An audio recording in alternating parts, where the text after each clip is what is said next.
her partner would use spiritual concepts such as the fact that everyone is a mirror to your own insecurities or wounds, and you're responsible for those wounds, healing them, seeing them, finding them, letting them pass through your body, but as a way to somewhat scapegoat accountability.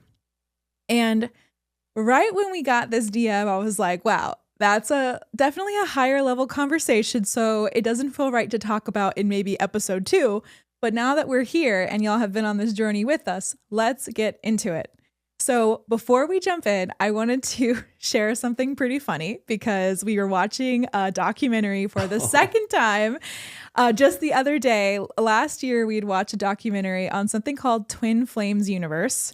Now, this is a little wild if you know the story, but it's almost as if these people are like the shadow version of Cam.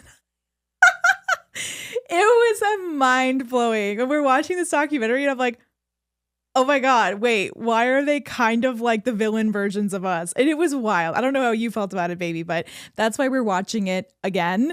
Any thoughts on it so far, baby? Well, we watched it about a year ago, right? Yes. The first time, before we developed our online presence, before we started these communities, before we really scaled things to the level of which they are now, which we're very, very proud of. And back then, it didn't hit as close to home as it does now when they say certain things, because what they're saying, oftentimes verbatim, is exactly what we've said before. This is the one thing. Yeah. Everything we say is coming from a place of self-empowerment. Right. Everything they're saying is coming from a place of manipulation. Yeah. And one of the main guys there, Jeff, I believe, Shalia, Jeff and Shalia, the two couples there, are the couple. Jeff is oftentimes the more active talker of the group, and he believes he's the second coming of Jesus Christ. And so everyone in that community is supposed to bow down to him as he's the master, and he calls himself that often. Mm-hmm. And so by doing so, he teaches these certain exercises and certain belief systems that are actually good belief systems to have, but he tweaks them so that it feeds into them praying and getting on their knees for him. Yeah.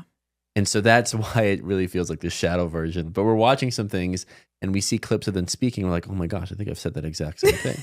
It was but surreal. I'm like, it's being used in a way that's twisted for darkness. And I think this is why so many people fall into a cult or fall into a religion that doesn't serve their highest growth, is because they can feel the truth in the statements. They can feel the presence of, let's call it the creator, God, source, whatever it may be. They feel that when they're in the house of worship or whatever it is they're going through. And they can't forget, they can't ignore that feeling. And the way that feeling is currently happening in the house of which it's being taught to them, they're taught, oh, you must believe everything we stand for because you feel it inside.